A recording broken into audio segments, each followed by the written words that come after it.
The Michelin name is synonymous with quality around the world, yet many who appreciate the performance of numerous Michelin products are unaware that the company's first tire product was a bicycle tire in 1891, when the Michelin brothers patented the first detachable bicycle bead tire. To this day, Michelin continues to innovate and produce world-class products for road bicycles, mountain bikes, and specifically designed products for e-mountain bikes, like the Michelin E-Wild tire. It's the tire of choice for my team, the Impact Results EMTB team, that's competing in the 2021 EMTB GNCC National Championship. This partnership will enable the team and its riders to showcase the performance, versatility, and durability of the Michelin E-Wild tires during our efforts to defend and pursue even more championships.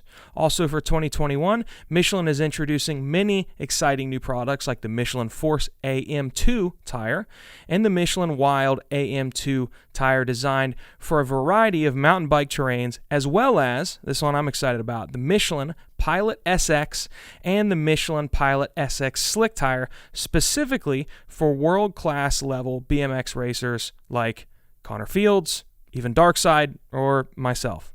Follow at Michelin Bicycle on Instagram or learn more about their extensive range of bicycle products by checking out their website or obviously engaging with them on social. Again, it's at Michelin Bicycle on Instagram.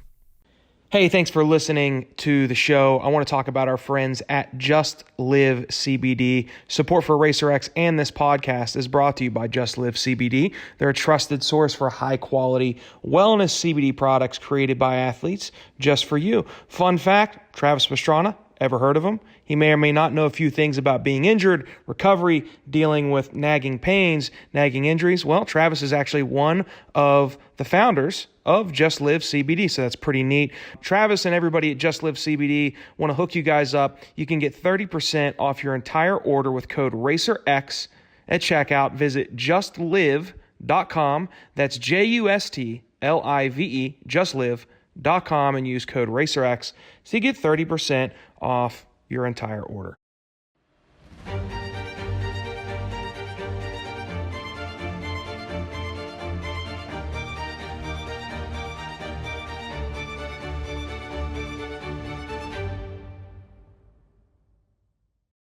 Welcome to the Moto Marketing Podcast, presented by RacerX, the podcast for moto industry professionals, entrepreneurs, and riders. If you want to grow your brand and business in today's digital-first world, you have to know how to turn a stranger into a fan, turn a like into a customer. You have to know how to turn attention into dollars.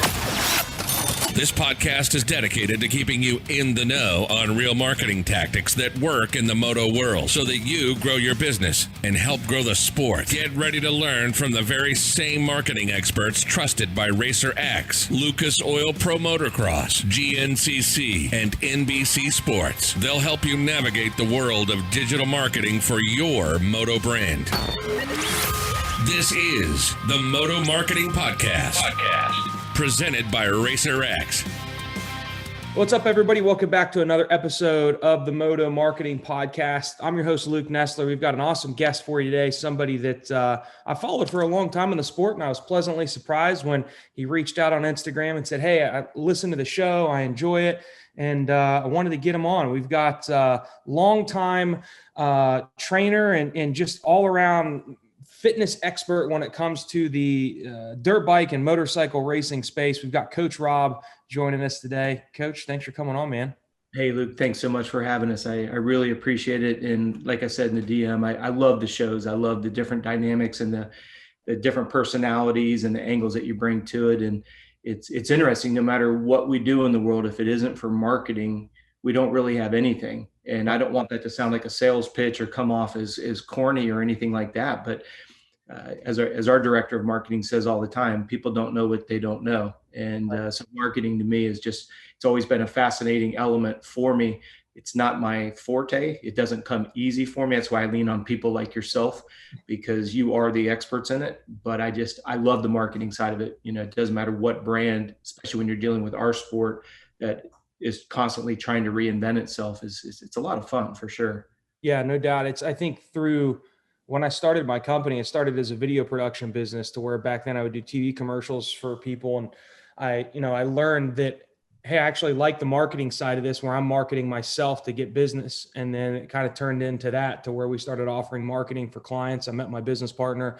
And then the last 4 or 5 years, I've realized I've built a sales team, and that's pretty much my responsibility now, is I run our sales division. And I've learned how much tie over and similarity there is between the marketing and the sales, to where when we're courting or talking to a potential client, how much we use continued marketing to continue to persuade them and get them to look at us as the experts in our space. So and that, I feel like that's probably something that you have become skilled at, beyond the health, wellness, and fitness side, which is where you're an expert. You're clearly a marketing and you understand the sales side of it as well. And we can dive into that. Before I get too far into it, I always, with our guests, start kind of at the beginning, and how did you get into the sport? Because that's how I know you, as the motocross trainer, even before the Alden Bakers and all the other names that are out there today. Through Adam Cincerillo and his content at a young age, I discovered Coach Robb. How did you get to that point to where I discovered you as Adam Cincerillo's trainer back in the day? Well, I've actually been in moto since 1978. I'm going to show the listeners my age here. Pardon me. First motorcycle was a 78 RM80, then a 79 YZ80. And then I was fortunate enough to pick up one of Bob Hanna's 125s after Daytona in 81. So I'm as big of a fan of the sport as I am entrenched in the sport. But what had happened, in all truthfulness, is I didn't want to get into moto. If you've ever been, and you have, of course, when you get really involved with something, you almost get a little too close to the fire. Mm-hmm. You go to the races and people are like, hey, Rob, can you get me a heart rate monitor? Can you get me some energy bars? Can I have some of your supplements? I always like to just go to the races because I like to race. And then I have two little boys, and we took them to the racetrack, and, they're on their TTR 50s and TTR 90s. And we had a lot of fun. But what happened was, you go to the track. I didn't want people to, and this is going to sound very soft, but take the fun out of being at the racetrack. If I'm there with my sons, I want to watch them ride. I don't want to analyze somebody else's. So I did not even want to get into the sport of motocross. But what happened was, we have a very, very large triathlon division. We have a very large endurance division. We have 4 verticals. We have a general fitness weight loss. We have an endurance division, and we have a speed and agility division, which is essentially your ball and stick sports. We had stayed away from the motorsports because, quite honestly, that's where my biggest passion is at. And I love going to the races and be a fan and scream and holler and have as much fun as everybody else. Well, Toyota was coming into this sport with their Toyota Moving Forward program. And what that was going to be was the amateur development program, where they selected 20 riders. After one entire year, they were going to select a rider that was going to go into the Motorsport Kawasaki rig, and they were going to get a 2-year gig. And Sean Hackley ended up winning it that year. Well, what they wanted us to do was handle all of the sports nutritional, on the bike, off the bike fitness, as well as sports psychology. And they kept knocking on the door. And I just didn't want to do it for the reasons we've already articulated. One thing led to another. And needless to say, we got involved with the Toyota program. And it was great because right off the bat, I'm getting a chance to work with Kyle Chisholm and Matt Lemoyne, and obviously Sean Hackley, and just Matt Bonney, just a real solid group of riders. We go to Loretta's. That's awarded. Toyota kept us on a retainer. We did a little bit more work for them. At that time, Ronnie Tishner got word that we were in the sport. And Ronnie at the time was training Ashley Feilich and Ian Treadle. So he hit me up and said, hey, look, would you help me out with these guys? Obviously I would. Then that was the segue into Adam C. He was working with Adam, Zach Commons, and Zach Freeberg. They were at Waldo full time. And again, I can't say enough thanks to Ronnie Tishner, because he pretty much rolled out the red carpet and said, hey, here's my riders.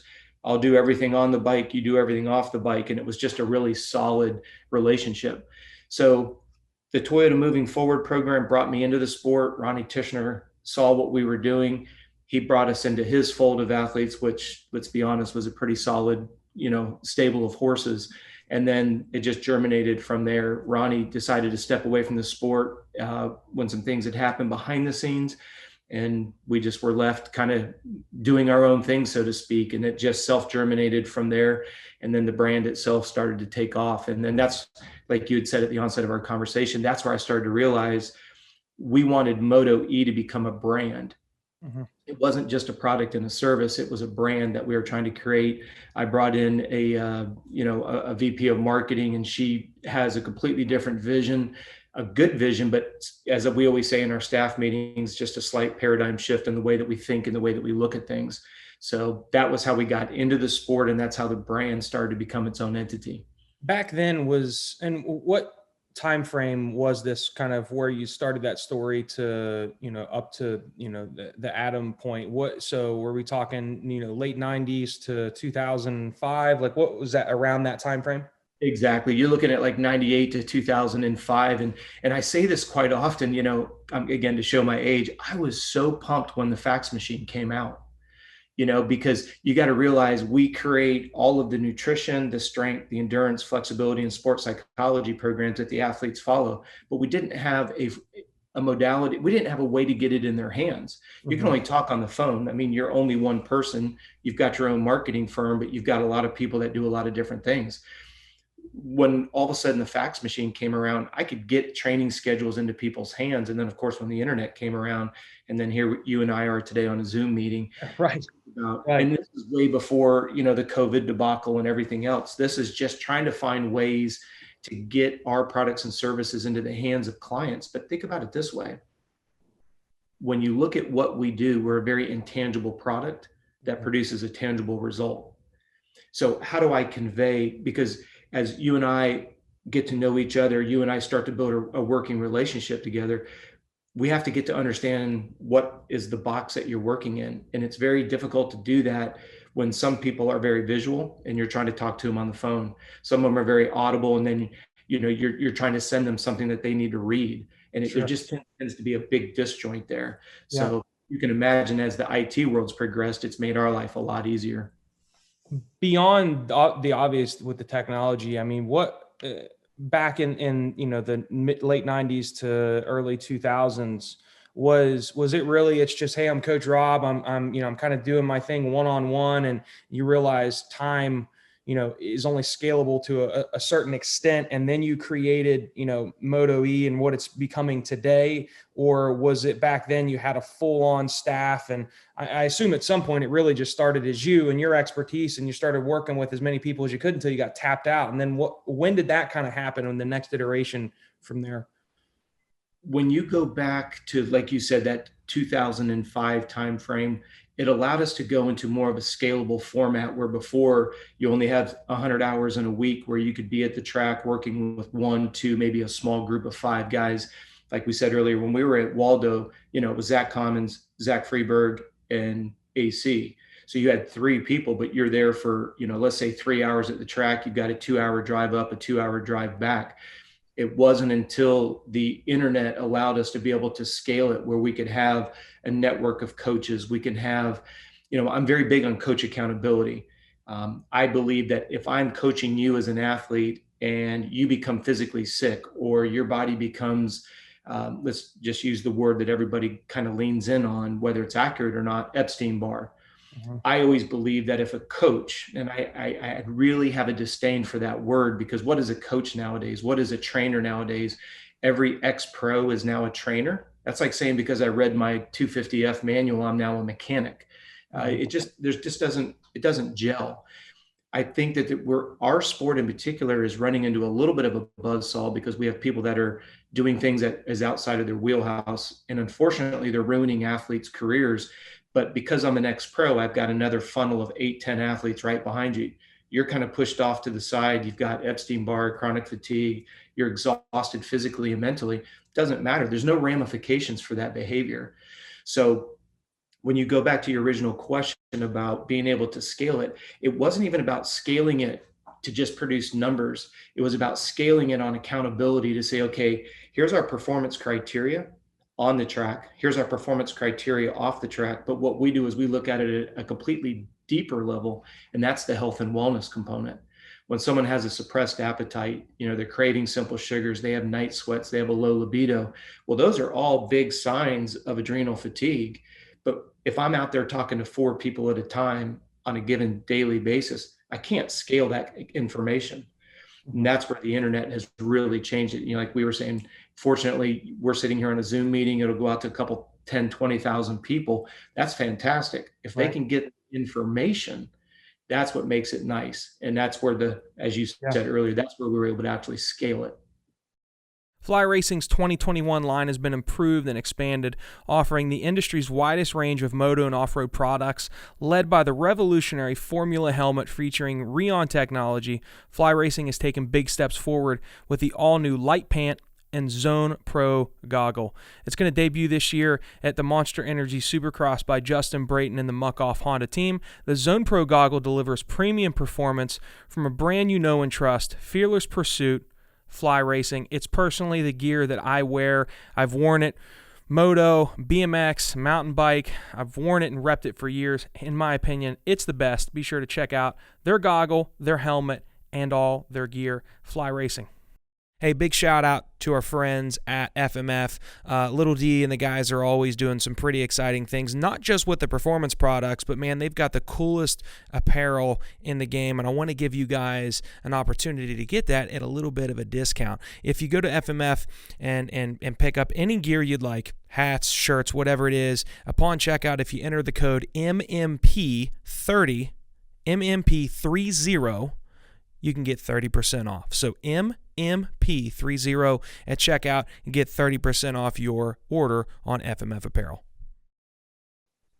You'd mentioned, something that we see a lot of these days, which are former pros coming back and working with riders. And as a fan, I enjoy it just from seeing people that I looked up to as a kid being in the sport. But at the same time, I can understand where you're coming from. It's, similar to somebody, I don't know, working at a company, even in the marketing department, and now they leave and they create their own ad agency and they think that they can do it the same way that I can just because they in some way, shape, or form worked in that space. And that might not be the best example, but I can kind of see what you're saying. It's something that we've seen a lot more of as the sport, in my opinion, became a lot more legitimized as a sport. It went from the action sports extreme junkies that like to party and hang out with hot chicks to I had a conversation with Daniel Blair, and he referred to it as more of like they're along the lines of like a Tour de France Olympic level athlete. In with that came a lot more need for expertise in really your realm. I think where I came into the sport in the very early 2000s, 2000, 2001, 2002, you were the first person that really caught my attention as, oh, this guy is a trainer. He is somebody that understands the body and what the sport needs. You see a lot more of that now. And I don't really know where you're at as far as, are you working with some of the top level pro athletes? Do you prefer working with the amateurs and trying to help them get that base and that understanding at a young age? But in your opinion, how has the sport changed over the last 10, 15 years? And what changes have you made because of maybe the ever-changing sport, if that makes sense? It was a long-winded question, but no, not at all. It's a fantastic question. There's a lot of meat on the bone to what you just said there. There's a lot of quote unquote titled trainers. They're out running a bunch of business cards that calls themselves a trainer or a human performance coach, and they absolutely should not be doing it. They have no credentials to be doing what they're doing. I agree with you. I love to see the Jeff Wards and the RJ still in the sport. I think it's great. What I like about Wardy and RJ and those guys is they know where the line stops and they know where the other side of the line begins. And they delegate and they ask for help, and they don't let their egos get in the way of overstepping the bounds at the expense of the athletes. So our sport has actually taken a big step backwards and this is what I mean by it. If you look at the burnout rate, if you look at the attrition rate and the way that our amateur system is designed, and you look at the way, let's just do it on percentages. How many people are sitting at Loretta's every year and you look at how many people try to qualify for Loretta's, and then you look at how many people are lining up at the pro gate level, that's a huge attrition rate. Whether you want to say it's because of the cost of the bikes, we can all come up with a multitude of reasons why there's a large attrition rate. I can tell you as a physiologist, listening to the emails, listening to the phone calls, listening to the various conversations at the track, the number one reason of attrition is by the time they get pro, they're already a burnt out piece of meat. So what we find is our biggest challenge over and over and over again is, yes, there's more and more people saying that they're trainers, but they're not growing the sport. To answer your question, I do not work with pros at all. I'm in the process of building a pro team for 2023. But what I'm going to be doing is I'm going to be bringing my own riders.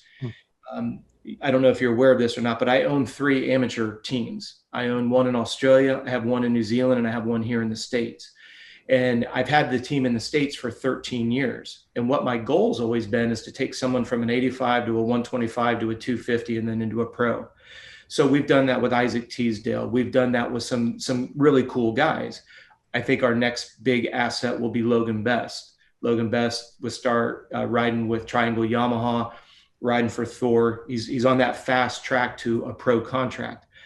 But I also recognize that when they go pro, I have to step away.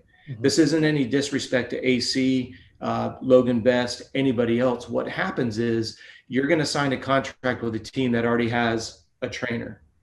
So we've had situations where we've built a rider up through our amateur development program. They go and they get a pro contract. They go and say, I want to use Coach Robb. They go, no, you're using our guy. I won't go into too much dirty details, but like I've been brought up in conversations to the point where they said, don't ever bring his name up again. You're using our guy. We're paying you a salary. You're using our guy. So at that point, what happens is the rider becomes a pawn in a system.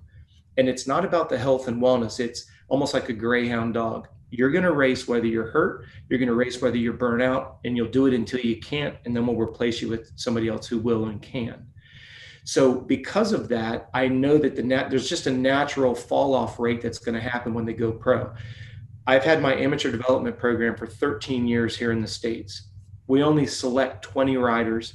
And what we do is we go to all the nationals and we look at kids that are outside the top 10. We look for kids with duct tape numbers. We look for kids with buckles that don't work on their boots. And what we do is we offer them our elite program. But when we opened it up for resumes last year, we had over 3,000 resumes for 20 spots. Wow. So we know that the parents want it. They know that they need to do something, but they're not sure where to start. With that being said, I'm not going to sit here and argue with a quote unquote trainer that has no credentials to sit and argue over stuff that they have no intelligence about. And I'm not trying to boast myself up. It's like I said at the beginning of our convo. It's like me reading my manual on my 250F and then telling Mitch Payton he should hire me as a mechanic because I read my manual. You know, just because you've pitted out of a rig doesn't mean that you're now a physiologist, a nutritionalist. Can you work in regards to understanding where they've been? Sure. Yeah, but that doesn't make you a sports psychologist either. And that's where when I see a lot of the guys that I think some of them are probably good at what they do because of the rider leans on them for just, hey, this guy's been in my shoes. I can bounce. And I'm sure some of the guys stay in that lane. I'm sure some of them are labeled as maybe as a trainer and they'd rather not be because they understand they're not what you are. But I do find it extremely interesting how competitive and cutthroat just your guys, your niche and your vertical within that sport is because it's so important. Again, I'll relate it back to what I can relate, and that's my industry. I mean, it's very cutthroat. We do digital marketing for e-commerce brands. Well, anybody that has a Facebook thinks that they can do this, and that's everybody in the world. So, but I know that there are a lot of people that are great at what they do, but the majority of them don't know what me and my team know how to do. So I can for sure relate to what you're saying in a completely different area. It's been interesting how we have to position ourselves to stand out and get people to know me, like me, trust me, and then truly make sure we're providing the result that they want. What are some of the things that you've done over the years as you see more of these guys that maybe you are like, hey, this guy's good at what he does, he's a competitor. This guy's not good at what he does, he's a competitor. What have you done to really try to position yourself and stand out and continue to have that name that I still know today, have for 20 plus years? What have you done to stand out among all the noise that's kind of coming into the sport? I think the word that you mentioned that everyone that's listening needs to pay attention to, and that is we have to earn their trust. We get into a quandary quite often because somebody will call me and they'll be like, well, who did you work with? And I can give them the laundry list. And then they go, oh, well, so you can't relate to my female rider. You can't relate to my 65 rider. Well, no. You asked me who we worked with. And if that gives us the credibility, okay. But if you want to talk about what your frustrations are, you being the rider, then that conversation has to switch. Mm-hmm. You just asked me two different questions. You asked me, can you work with my rider? Sure, I can work with your rider. Then you asked me, well, who have you worked with? Well, now you want to you want to immediately kick me out and say, well, you only know how to work with pros, or you only know how to work with elites. No. I just answered your question about where is your pain point? If it's nutrition, if it's sprint speed, if it's endurance, if it's chronic injuries, if it's cracking mentally on race day, well, we have protocols that we can put in place to offset that. Now, do you want to talk about that frustration? If you do, then I can explain to you how I can get the results that you desire, which is the answer to your question. We have to earn people's trust first. I think there's way too many people out there that go, I used to be in a factory rig, so you need to respect me. No. I need to earn your trust. And the only way I can do that is with results. And I know for somebody that may be listening to this go, oh, then that's great. They get to kind of play ping pong off of each other. Luke's entire business is based on results. And now Robb's going to say it's all about results. It's right. All about results. Yeah. Difference is, and this is not to be disrespectful to your industry, if you earn the trust of somebody and they hire you and you don't get the results that you want, you've got ways that you can do make goods to get that ROI back. Maybe you tried something and it just didn't work and it surprised both of you, but at least you can do a make good. The difference is when you're dealing with someone's health and wellness, when you bury somebody, I can end somebody's career. Sure. That's what we were talking about earlier on the attrition rate. Somebody will use their clout of an ex-factory rider, or they've got some textbook degree that doesn't even understand physiology associated with riding because either A, they didn't ride, or you kind of brought up something I wanted to kind of allude on just a little bit. When you have an ex-pro that goes and works with a new pro, and the big common theme I always hear is, well, I can relate to where you're at. Now think about how almost silly that comment is. You're fatigued. I can relate because I was fatigued. Now, I can't tell you why I was fatigued, but it makes me a good man friend because I can relate that you're fatigued. Yeah. That doesn't fix the fatigue issue. Sure.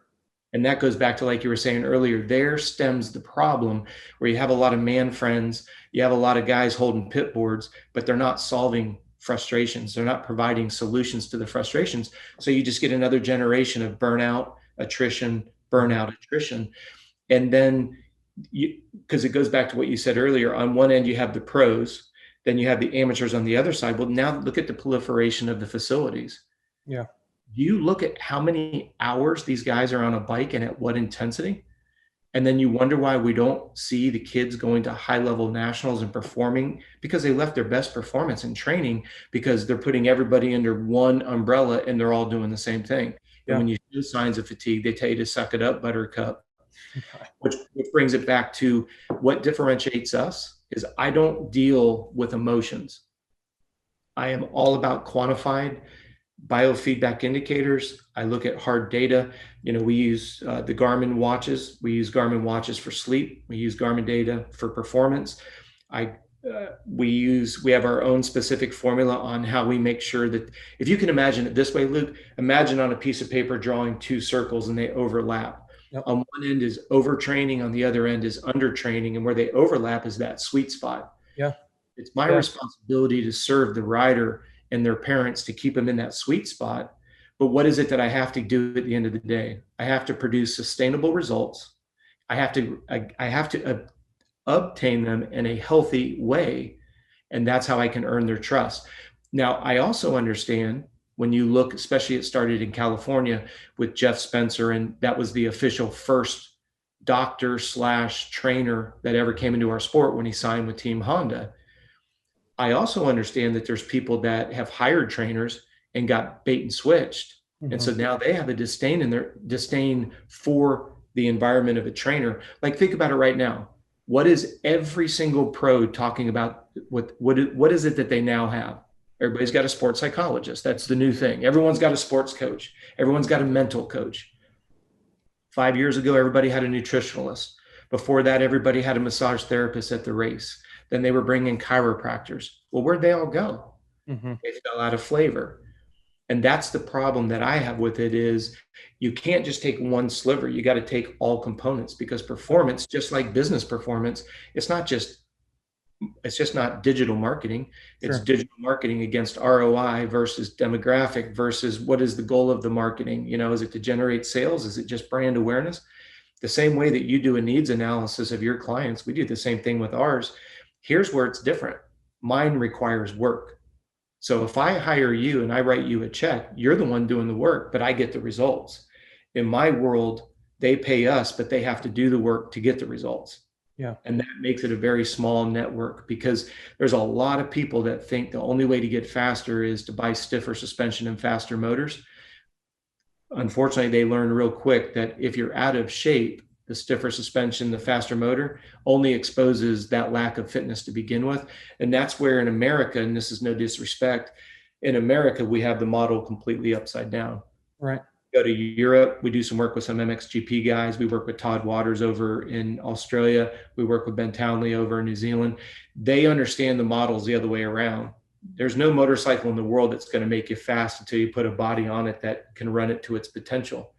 In the States here, you have too many coddled kids whose mommies and daddies just give them the best of everything and say, well, it'll make them fast. No, it usually wears them down and or gets them injured. Yeah. But when I talk that way, it makes me sound like I'm jaded. It's not. It's like you said earlier, if you look at the history and you look at the burnout and the attrition rate, what we're trying to do as a company is we're trying to turn that upside down. We're trying to slow that down. Our sport is not growing because of this. And I think we need to do something about it. Well, and I think over the years too, it's been interesting to watch. I mean, people can go to your site to see for themselves, but how, you've continued to elevate yourself and your team. And you do so now on it's CompleteRacingSolutions.com, which is where they can find more about your Moto E program. And I'd encourage everybody to go check it out. And it's as far as all of the coaches, whether all of them are coaches or not, the ones that are out there, I think you're the one that is really doing it the best as far as trying to put as much information and resource as you can somewhere online that I can make that decision for myself if you're the right fit, and then I can reach out to you. We've got about 5 minutes left, and I want you to talk a little bit about CompleteRacingSolutions.com, because I think it's a really cool tool that you have. And I mean, whether somebody uses you or not, they can certainly find enough information there to make that decision and learn about you. So do you want to talk a little bit about your website platform as well? No, I appreciate it. And you hit the nail on the head. I'm the first one to tell you, I'm not everybody's cup of tea. Sure. But what I do realize is we are not going to be the company that says, hey, for just $29.99, right around the corner is the solution to your problems. That's complete hogwash. What I want the listeners to understand is we have articles up there because some of you like to learn by reading. We have over 18,000 subscribers on YouTube because there's a lot of people that like to learn by listening and watching. We put all of our best resources out there because, and you said it earlier, Luke, I don't see any true human performance coach as a threat. I think they're awesome. We need more good people if we want our sport to grow. I don't even see them as competition. I want to put my arm around them and go, guys, let's make a difference. Let's build some durable athletes. So to me, I don't see that there's any competition. It's a big enough world. There's enough racers. Just do a good job, serve the people. And that's really the genesis with our website. We have articles there. We have videos there, whether it's on soft tissue maintenance, whether it's on injuries, nutrition, it's all there on Complete Racing Solutions. I'm only one person. I can only work with so many people one-on-one. So we started a membership area. It's $22 a month. And I do 2 live webinars every month. So it gives somebody like Luke a chance to say, hey, Rob, I got a question about, hey, why is it that I always come on super strong in the second half of a moto? Well, it gives me a chance to help you understand the importance of a warm-up, not just somebody telling you to do a warm-up. Help me understand the why behind it. And that's really what we want to come across on every resource we put out there. Don't do a workout unless you understand the purpose of the workout. And when you're going to do the workout, understand how to do it correctly so you don't get injured. Because there's only 2 things that will slow your progress down: getting sick or getting injured. So if I'm going to put out there a cardiovascular workout, understand the parameters of it, understand how to do it correctly, and then reap the benefits of it. And that's really all Complete Racing Solutions is. We're going to be doing a lot more on Instagram, where we're going to be doing short little how-to videos.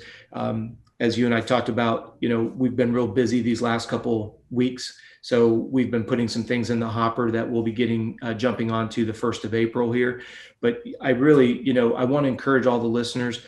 And I like the way that you said it. I'm not interested in everybody hiring us. What I do want to do is be a resource for everybody. That's one of the things I do like about YouTube, because I say this all the time. Nobody wants to listen to me talk on YouTube. What they do is they go to YouTube and looking for a solution to a frustration, a need, a want, or a desire. And I get that. And I will say this in public knowledge: every video is a catalyst of an email that came in. Because if I know what your frustration is, it's probably the same for 1,000 other people. And when you look at the number of people who watch videos that I didn't think would really get any traction, we've got 500,000 views on them. And I'm like, wow, okay. So it really was a pain point for somebody. That's what I want the listeners to understand. The other thing too is, and I'm going to repeat what you said, even if you're not a client, if you've got something that's really irritating you, something that's really held you back, please send us an email, contact@Coach Robb, and Coach Robb has 2 B's, contact@coachrobb.com. That'll go directly to our customer service department. And I've had people say, well, why don't you have an FAQ on your website?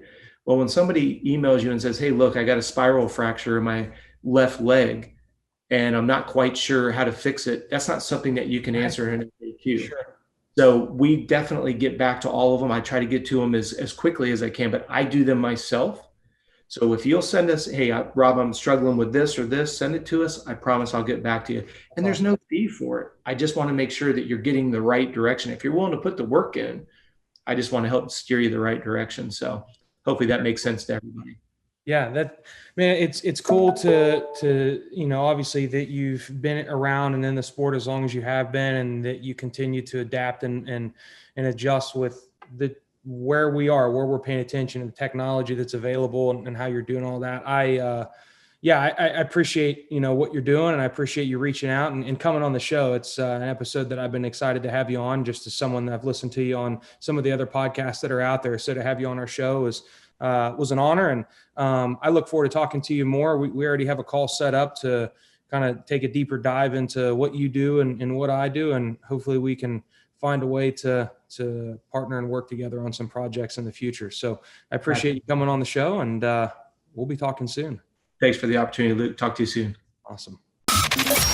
Thank you for listening to the Moto Marketing Podcast. If your goal is to get real, measurable results from your marketing that will grow your company revenue, then check out how Impact Media can get the same results that they have for Moto's most iconic brands by visiting thinkimpact.com. That's THINKIMPAKT.com. Have a marketing question that you want answered on the show? Send your questions to questions@motomarketingpodcast.com. Don't forget to rate, review, and subscribe to the podcast. And we'll catch you on the next episode of the Moto Marketing Podcast.